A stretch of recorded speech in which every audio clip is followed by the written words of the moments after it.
Hall and Roundtable live stream. We're going to talk about a very, very important subject today, HB 5855, another gun control measure. And again, we welcome you to this live stream. And like always, we would appreciate if you would put comments or questions in the comments section there on your screen. And as always, please subscribe and follow our pages and like and share our content. Again, so we are live and hopefully on demand if you miss us at the 7 o'clock hour. Today, we're going to discuss the Illinois Majority Party's full-on attack to disarm its citizens in this great state.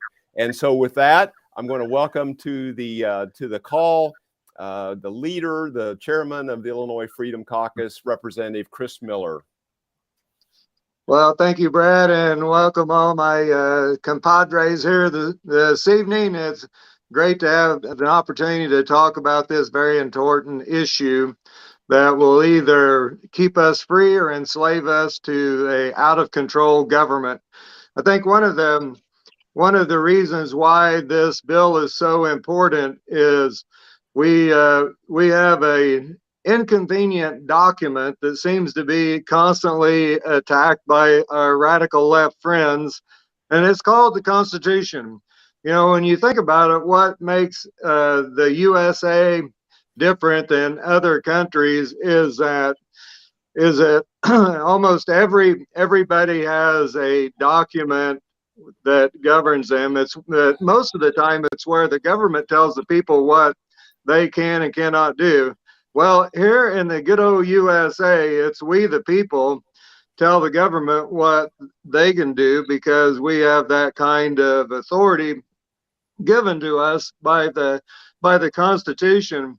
And what we see going on right now in this attack by Representative Morgan and the radical left is to try to undermine the Constitution and violate their oath of office. And personally, I think it would be a real opportunity for these guys to rather than grandstanding by trying to take away our Second Amendment rights, I think that their grandstanding could be turning in their resignations because of their violation of their oath of office. Yeah, excellent stuff, Chris. Anything else to add before we move on? No, I think that ought to do it for now. All right, thank you. Next up, I want to introduce Representative Adam Niemerg with some opening comments. Thank you very much, Brad. Folks, thanks for being with us here this evening. Hope everybody had a very Merry Christmas and everybody has a very happy New Year. Representative Miller, thank you so much for that introduction on what we're dealing with House Bill 5855. This is a complete attack on your Second Amendment rights, folks. So it's incumbent upon us as conservatives, as Republicans in the House and the Senate to stand up against this piece of legislation.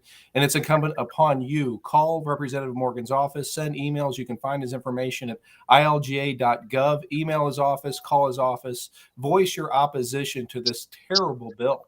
Because as we read this bill, it's very ambiguous. It's a complete attack on your Second Amendment. It's going to limit your Second Amendment rights. And as the framers of the Constitution intended, that shall not be infringed. So we're going to dive into the meat of this piece of legislation. We're going to get some answers here for you today. We're going to keep pushing on this. So thank you very much for being with us here this evening. Excellent, Adam. Next up, we're going to have from Decatur, Illinois, State Representative Dan Caucus for opening comments. And Dan, you are going to get the honor to introduce our guest here this evening. Dan. Thank you, Brad. Thanks, everyone, for joining us this evening. It's good to be back on our regular Tuesday schedule. The Illinois Freedom Caucus is alive and well and looking forward to the start of the next General Assembly session, the 103rd. But right now, we're dealing with the lame duck session coming up starting January 4th. We've had 3 hearings on HB 5855 up in Chicago in the Blandick building. If you haven't seen it, I believe it's archived on ilga.gov. If not, we'll figure a way to get that out to you. But today, we're joined by a very special guest, someone who's been in this fight for years and years, even though he looks younger than that. This is the executive director of GSL, John Boch. John is very gracious to give us some of his time, because John, I know you're actively involved in the group of folks that are putting together a legal challenge should this bill actually get signed into law. So welcome to the Illinois Freedom Caucus, to our Tuesday night edition. John Boch. Thanks for having me, Dan. Thanks, all of you guys, for having me here. It's good to be here on a Tuesday evening right after Christmas. Hope everybody had a Merry Christmas. Yes, House Bill 5855 by Bozo Bob Morgan. It is a train wreck for gun owners. If you've got 2 or more magazines, you're going to be a Class 2 felon under this bill if it's passed and signed into law. That's probably the majority of gun owners in Illinois have at least one firearm with a couple of magazines for it, and that puts you firmly in the category of Class 2 felony, 3 to 7 years in prison, same penalty as kiddie porn or having sex with a minor over age 13. So we're talking about a serious felony. It also bans the sale, manufacture, possession of America's favorite rifle, the AR-15, and millions more like it. It also restricts those that are under 21 cannot no longer touch a firearm. They can't own a firearm. They can't shoot a firearm recreationally. They can't transport a firearm anywhere. They're in a world of hurt, and there's only 2 exceptions. If you want to handle a firearm under Bozo Bob Morgan's bill, you join the military or you go hunting with somebody who's over 21 who has a FOID card. So that's pretty devastating to those under 21 who are law-abiding. Those young families that are just starting out would under this bill have no means to defend their homes and their families from the violent criminals running amok in our cities today. It would also what else? Bans 50 caliber rifles, restricts the ability of people to have these scary guns in the state of Illinois for over 24 hours for those out-of-state visitors. So that would basically end training. It's just a hodgepodge of a hot mess. And of course, we're going after this aggressively. We've joined a coalition. Dan's familiar with it. The Illinois Freedom Caucus is part of it. Also, the FFL Illinois gun shop lobbying group is part of it. There's some Second Amendment organizations a part of it, Illinois Gun Owners Together and others. Got some legal minds. We've got Todd Vandermeide, former NRA lobbyist and all-around gun guru here in Illinois. He's kind of spearheading this for us, and we've got a great bunch of people put together, and we're already taking action. We've identified individual plaintiffs to challenge this law if it gets signed into effect, or one similar to it. I know the Illinois Senate is now running with a competing bill that they're putting together, and they're going to run it when the lame duck starts there that first week of January. I suspect that bill is going to be the bill that gets passed, because they've tossed out 5855. They've seen some of the pushback on it, and they are uncomfortable with some of the pushback. So that's good. But there's a lot of stuff that's on the table, pretty dramatic. Again, if you've got 2 or more magazines of over 10 rounds, you would be a Class 2 felon under this bill. So obviously that's the majority of gun owners in Illinois. Call it 1.2 or 1.3 million minimum out of the 2.4 million and change FOID card holders in the state of Illinois. But we're working on this. We've identified a couple of law firms. We've got the individual plaintiffs. We've got a law firm out of California, the Second Amendment Law Center, that has a proven track record of winning against California's draconian gun control laws, even before this Bruin decision from the U.S. Supreme Court came down. And we're optimistic that we're going to get this struck down, but a lot of things are happening behind the scenes, left and right, to make a difference here. Personally, I think the Illinois General Assembly should maybe, instead of going after law-abiding gun owners here in Illinois, maybe, just maybe, they should turn their attention to the failing public school system. I mean, 11% of Chicago public school students can read at grade level. Yes, 87% of them graduate with a diploma. The problem is the majority of these kids can't read. The black kids can't read at grade level. They can't read the diploma they're handed when they graduate. It is awful. They have no real hope of a successful life. You know, they have little or no hope of finding a decent job, getting married, raising a family, having a career, contributing to society. Instead, these semi-literate young people are attracted to the only glamour they see is the glamorous gang lifestyle.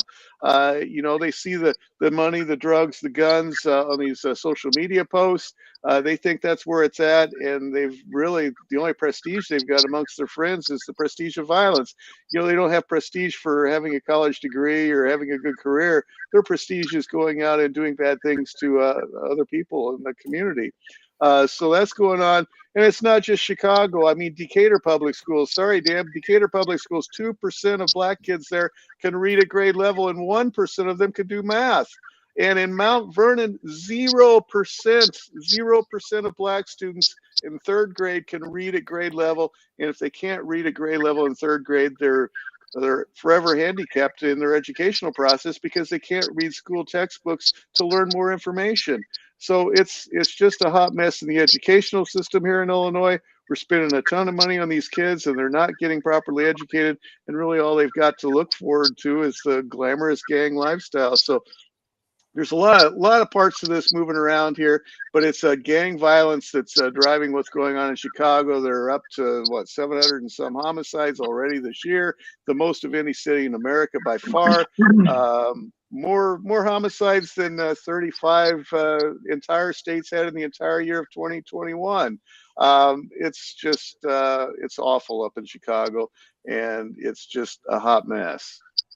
Hey, John, thanks for that introduction and kind of a rundown. And I think if it'll be okay, maybe we'll just kind of go round robin of our group here, ask some questions.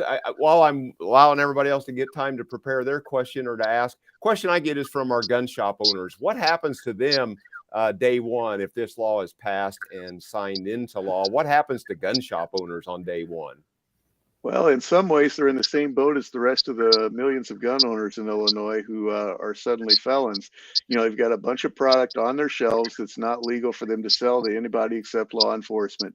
And yes, local law enforcement, local prosecutors may turn a blind eye to this bill. We've already had a number of counties pass sanctuary resolutions ordering their sheriffs and their prosecutors not to use county resources to prosecute this bill.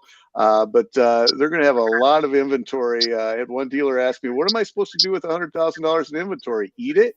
And that was somebody not too far from Adams District. So there's a lot of question marks. I know that while the local law enforcement might not enforce this law and they may continue to sell these guns, you can bet the gun dealer licensing inspectors from the Illinois State Police will certainly hammer them and potentially either fine them dramatically for having these stocks of prohibited items that can't be sold to anybody except law enforcement, or they may just pull their dealer license altogether and eliminate the gun dealer's ability to run a business. So, you know, they're in a bad spot on this as well. And on top of that, what guns are going to be left to purchase after this bill passes? Revolvers? You know, after everybody's got a revolver or two, gun shops are going to go out of business because there's not going to be any other guns being sold. I mean, you can't buy America's best-selling rifle, America's favorite rifle, the AR-15. You can't buy America's hottest-selling defensive handguns if this bill passes because you won't be able to find magazines to feed them. It's just going to be awful for everybody, and I think that's the intended purpose of, you know, my little nickname for Bozo Bob is Bozo Bob Morgan. I think that's his goal. But I'm still not entirely sure that 5855 is going to be the vehicle they pass. I think the Senate bill is going to be a little less obviously out of the ballpark crazy. And I think that their selling point for that Senate competing bill is going to be, hey, you know, pass this bill. This bill's reasonable. You know, 5855 was a little over the top. This one's more reasonable, so we need to pass it and just take away your guns and only make you a Class 4 felon instead of a Class 2 felon for possession of 2 or more magazines. That's what I suspect will probably end up happening. Yeah, excellent. Gentlemen, any thoughts or questions for our guest? I think that I do think that that's an interesting point that that John made, is that they will try to sell this thing coming out of the Senate as something reasonable. And my response to that is it's never reasonable to violate the Constitution. It's it's it's nonsensical, and I think that it's just another tactic by the radical left to try to create a touchy-feely moment so they can pretend like they're really doing something to try to fix this problem. And ultimately, this problem is not going to go away quickly, mainly because at least during my 68 years, there's been an assault on our faith, there's been an assault on our families, and now there's an attack on our freedoms. And one of the reasons why we have what we have is because of fatherlessness in the home. And when you fix the family, a lot of this stuff is going to go away. Yeah, excellent points. Adam, any thoughts? Yes, John, thanks so much for being with us here today to give us some insight into this particular piece of legislation. Just doing some research on my own and just trying to dive into this the moment it was filed. I found that the semi-automatic rifles, the conditions and exclusions were a little ambiguous, and then there was a long list of firearms that Representative Morgan had listed as being banned. So when it looks at semi-automatic rifles, when you look at the exclusions, the exclusions should be applicable, but then the conditions are a little ambiguous. Can you speak to that a little bit about the ambiguity in this piece of legislation and the issues that we may have with what constitutes as a semi-automatic firearm? Well, Adam, thank you. That's a great question, by the way.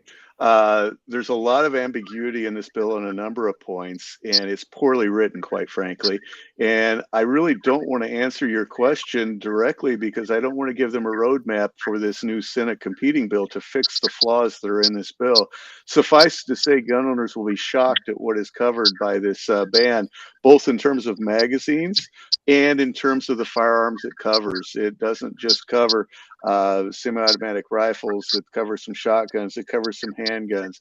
It covers some stuff that you wouldn't suspect would ever be banned. And so there's a lot of stuff in there. There are a lot of problems in there, but we're trying to tell people not to outline some of the fatal flaws in the bill and let them go ahead and pass it as is and make it easier to overturn in court. And speaking of which, in court, the city of Naperville is facing a lawsuit from Law Weapons over their ban on the sales of semi-automatic rifles. And interestingly, this 5855 and likely this competing bill in the Senate will also contain language in there banning the sale of these particular firearms. And in Naperville, the Law of Weapons is seeking a temporary restraining order, and they're likely to get it at the circuit court level. Even if they don't get it at the circuit court level, they may get it at the Seventh Circuit Court of Appeals. That's the district they're in. And interestingly, in an earlier case about a month ago, the Seventh Circuit Court of Appeals Chief Justice from the bench said during the oral arguments that the Second Amendment is no longer a second-class right. It is now a supercharged right. And another justice on the Seventh Circuit Court of Appeals said that the whole entire board has been reset by the Bruin precedent handed down by the U.S. Supreme Court, meaning all this intermediate scrutiny, all this interest balancing tests, all of those previous precedents that courts have relied on to limit our Second Amendment rights, those are all out the window. Now the Second Amendment means what it says what it means, and unless there was a law in common use across the states in 1791, that law doesn't hold water. I'll give you another example, the Floyd Act. Gun Save Life has got a challenge to the Floyd Act. We've filed a brief citing the Bruin precedent in our case. There were no states that had a Floyd card in 1791, period. End of story. And so I look for the Floyd Act to be struck down. That particular case is looking for a decision probably sometime in January. That's going to be a political earthquake when that decision is handed down. And I think the Naperville, they're likely to get a temporary restraining order before the lame duck session gets finished. And if that happens and they get that restraining order, that's going to gut this 58-55 or whatever the competing bill from the Senate is. Even before it gets a governor's signature, it's going to be gutted. So it's a lot of moving parts here, and it doesn't look real good for them to successfully pull off this gun control jihad that they've engaged in here lately to distract everybody from the terrible financial condition our state's in, the terrible schools we've got, the overwhelming problem with drugs and gangs in Chicago, and did I mention our lousy education system? Yeah, exactly right.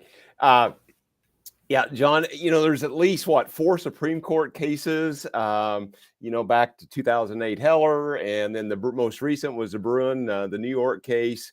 Lots of Supreme Court cases that makes this really clear. I know I'm going to bring Dan on here next. Dan, I know before we went live, we were talking about the Constitution and having a copy of it in those 27 words in the Amendment 2. And so I encourage everyone to read that. I know the hearings that I've watched some of, they really want to parse that and split that out and just kind of use bits and pieces to their advantage. Dan, what's your thoughts or questions you might have here as we further this discussion? Well, thank you, Brad. And John, I'm interested in what we're hearing from the Senate. This is the kind of the first mention that the Senate is actually going to try to get ahead of Bob Morgan, who is on a jihad, as you say. Excuse me. One of the things that we hear quite frequently is who really needs a semi-automatic rifle that's capable of firing a munition of that has such power, destructive power. And I'm reminded of a response. It was very, very simple response, a little 3-word response. And that response is, ask a Ukrainian. Think about it. Well, Dan, good point. Think about that. So it's called the Bill of Rights, not the Bill of Needs. Correct. It's the Bill of Rights, not the Bill of Needs. The founders of this nation could never have dreamed of the internet that we're on today, or even probably electricity, or high-speed printing presses, or TV. But we don't talk about limiting the First Amendment to the media that was available in the 1790s. We encompass modern day technology and protect it with the First Amendment, just as we protected it when the nation was founded and when the Bill of Rights was passed. The Second Amendment is no different, and thanks to the Bruin decision, that has been clearly articulated in that decision, and that precedent now is binding in this entire nation to all the courts and all the legislatures, and they could ignore it at their own peril. Well, I think that's our legal point of view, and I think it has a great deal of merit. I'm just, watching those 3 hearings, and some of the people that showed up actually nailed the problem, and the problem is that it took a horrific event, a massacre in Highland Park, a wealthy, mostly white suburb, to stir Bob Morgan and the rest of the Democrats into action. They sprung into action, after this terrible event in a very wealthy white suburb.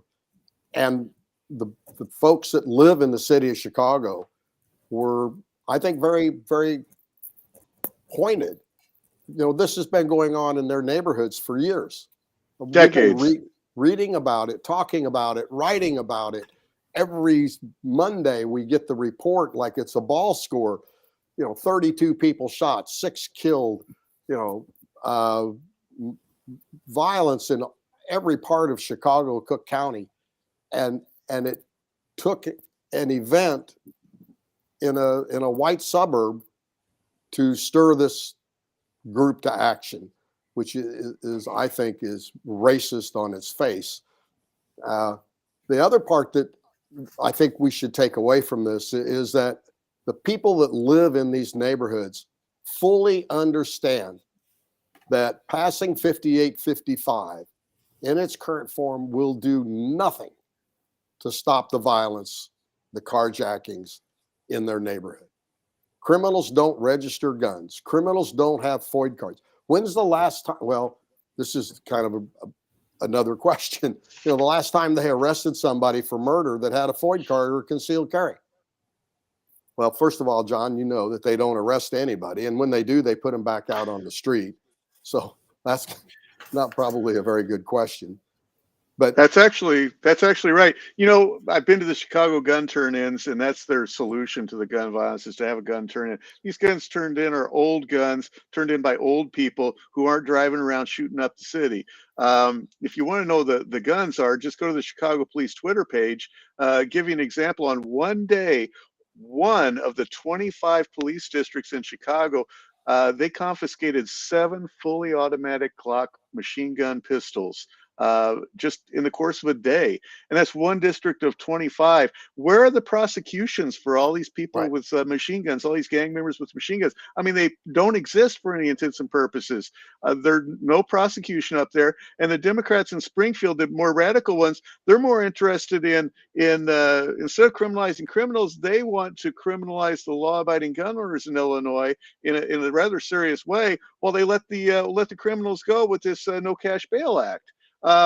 In essence, they're taking away the ability of good people in our state to protect their families from these violent career criminals who are running our streets and will continue to run our streets thanks to these soft on crime policies that they keep advocating for, legislating, and signing into law. That's absolutely right. Yep. And Dan, you talked about a particular issue that you went into the Chicago issue and to folks up in that particular region. And there was some testimony that was given by Live Free Illinois at one of these hearings. And this particular organization is a leftist organization talking about gun violence, Black and brown communities. They're a stakeholder at the table on this particular issue. And here's what this is what they actually said on this, folks. We strongly oppose any proposed legislation that would further criminalize Black and brown communities. We're opposed to penalty enhancements for Black and brown communities, and we're opposed to the FOID card age limit being raised to the age of 21. And this is a leftist organization. So when you look at what's happening in the state of Illinois, and John, you talked about this with our schools, and folks, we've pushed back so hard on SB 818, the egregious sex ed bill. These folks in the state of Illinois, these kids that are graduating maybe have a diploma, but like you said, they're not able to read them. They turn to crime. Chris, you had talked about the breakdown of the family. Fatherless households, the mental health issue that we're dealing with in the state of Illinois caused by the governor's lockdowns. And folks, you remember the constitutionality of that being challenged. And we lived through that. So when we sit back and say, wow, a business could never be closed, or wow, our schools could never be closed, or wow, our Second Amendment shall not be infringed, that cannot happen. We are seeing it in real time happening, and they mean business. Bob Morgan means business. The governor means business. So whatever iteration they have, if they have something coming out of the Senate that's a little more watered down, this is typical Democrat playbook, folks. We're talking about removing the FOID card for people under the age of 21. There's 20,000 active FOID cards for adults under the age of 21. We're talking about a data registry that you have to fill out with a $25 fee that goes in for that firearm if you're still owning that firearm. And guess what? You purchase that firearm at some particular point in time. They have a registry of that. There's another data registry of that.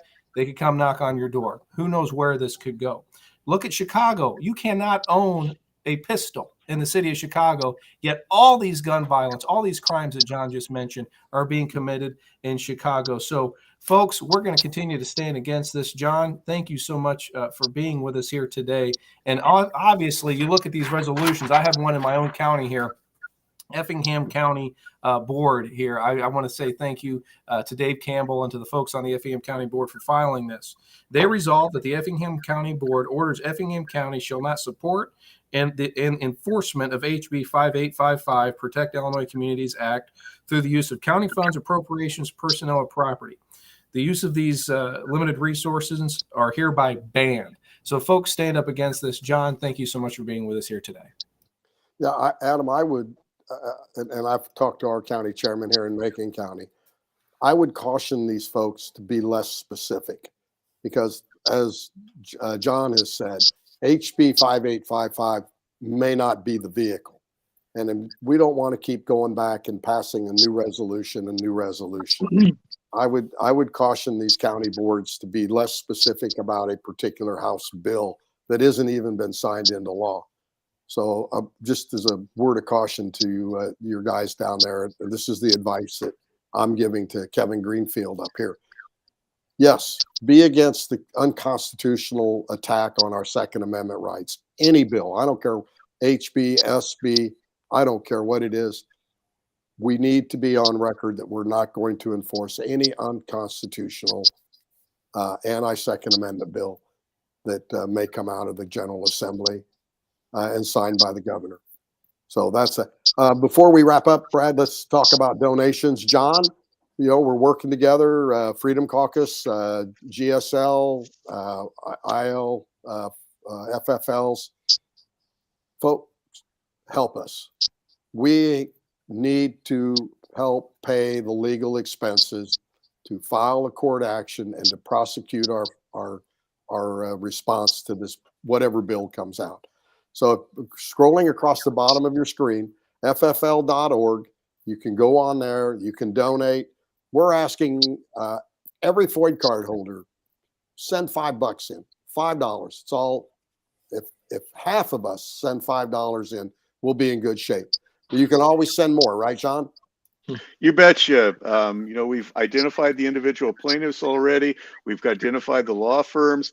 We need to collect about $125,000 to get this ball rolling. We're midway through that already. Our philosophy on these donations, these law firms are offering discounted rates for nonprofits, and that's us. We're not hiring any professional fundraisers. So, you know, all this money is going to lawyers. It's not going to send any gun organization staff to the Bahamas on vacation or buy a new Suburban for them. You know, we're not commingling this money with anybody in the coalition's general operating revenue.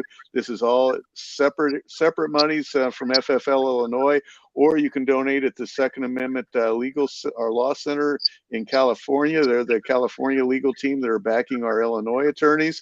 That's a tax deductible donation for those people who are looking for tax deductibility. You can find out more information about all this at gunsavelife.com. It's scrolling across the bottom there. Again, gunsavelife.com.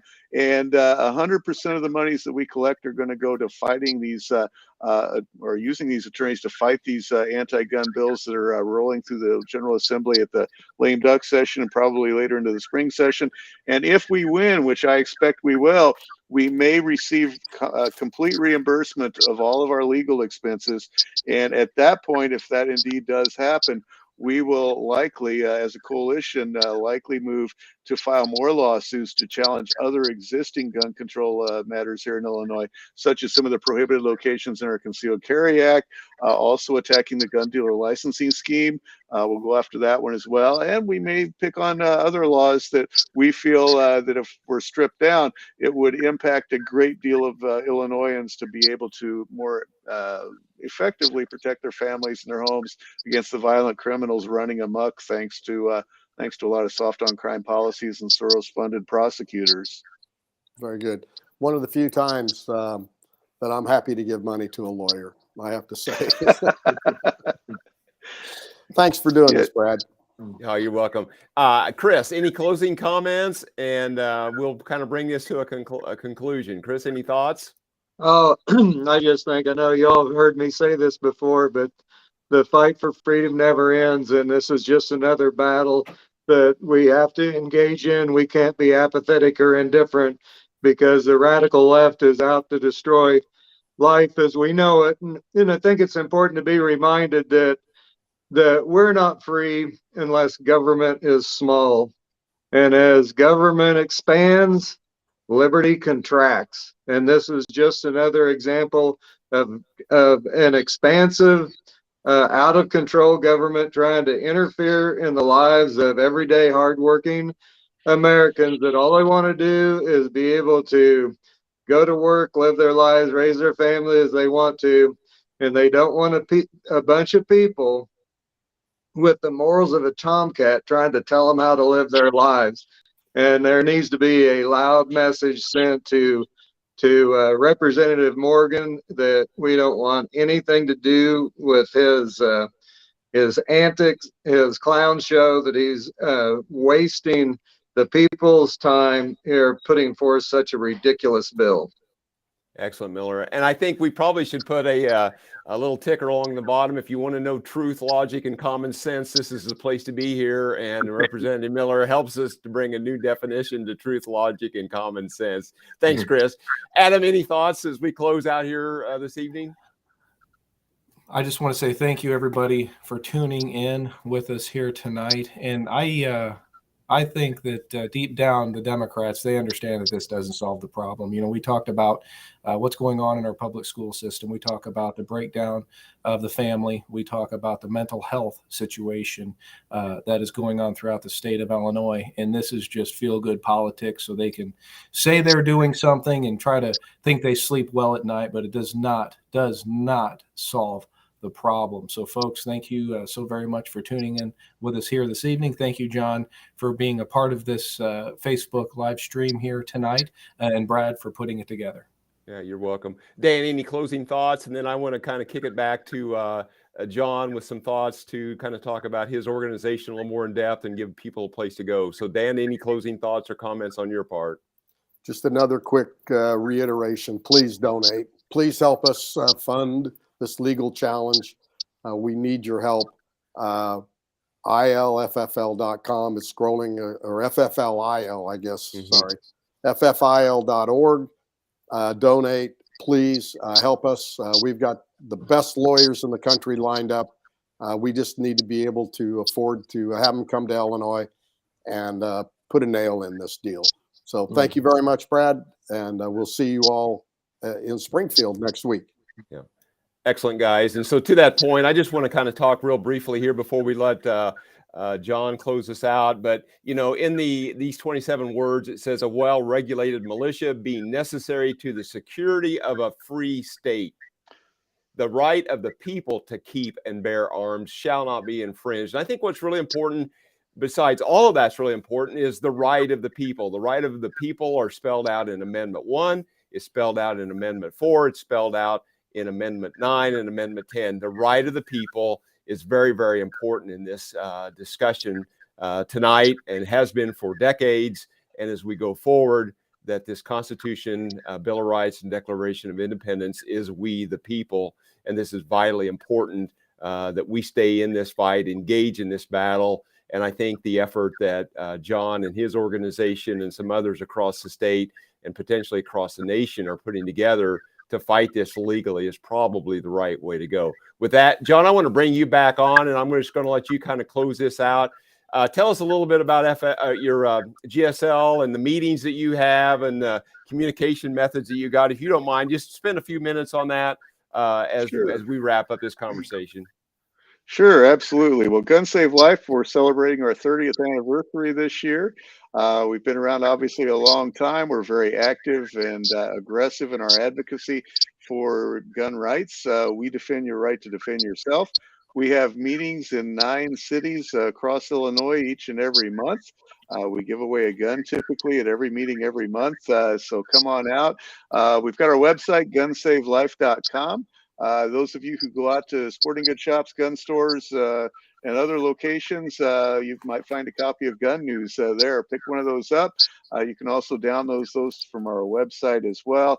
But we have a good time. We like to say we make lemonades out of lemons here in Illinois. Obviously, we don't have the votes to stop gun control right now, and with this new legislature getting seated, it's not going to change. But we've got the court. We've got the Bruin precedent in our back pocket, and that is going to be a wrecking ball to gun control measures for years to come. Much as the left used Roe versus Wade to attack restrictions or regulations on the abortion industry, we're going to be using Bruin as a wrecking ball against all this unconstitutional gun control laws. So we have fun. We encourage you to join us. Come out, stay educated, stay informed, become a member. But yes, donate to this legal fight. There's a big post on the top of our Gun Save Life page about this effort, and there's links to the FFL Illinois fund where you can donate. I've donated myself. Dan suggests $5. I suggest donate what you can. If you're able to afford more, by all means do so. You know, I donated $200 to the FFL Illinois fund, and I also sent $200 out to the California Second Amendment Law Center fund. But donate what you can. If you can afford a few $1,000s, or you've got a business or an organization, by all means, try to see if you can donate some more. Again, we're halfway to that $125,000 to get this thing ready. Our intention is to have a lawsuit ready to file within hours of the governor signing this bill, whichever one it is, if it's 5855 or if it's a competing bill from the Senate. We'll be ready to file a challenge to it within hours of the governor's signature. We expect to get a temporary restraining order within a matter of a couple of weeks. And if we don't, we will appeal it as appropriate. And we expect to come out triumphant on this to block it and basically rub Bozo Bob's nose in the humiliation of defeat when the courts rule his precious baby unconstitutional. We're going to rub their noses in the humiliation of defeat. So thank you, guys. Thanks for being outstanding legislators. I know they called you the Magnificent Seven at one time. It's the Magnificent Five today or thereabouts. Thanks for having me on, and God bless you and the work you do, and keep it up. And you're all great friends to freedom in America. And when it comes to liberty, moderation in the pursuit of liberty is no vice. Or Excellent. no virtue, I should say. Excellent. Yeah, John, thank you, and Chris, Dan, and Adam. Appreciate it. Again, we talked about the gun news. Be sure and find one of those at your local gun dealer, and there's a schedule of all your meetings in there. I think that's a great place to come and have fellowship with fellow like-minded folks and to find out what's going on. John, I know you always give a great presentation, and many times it's not that good. I'm going to say people will not be disappointed to come to one of these events somewhere. So with that, guys, stay tuned in for more truth, logic, and common sense. We're going to try to get on a routine schedule with these things every Tuesday night.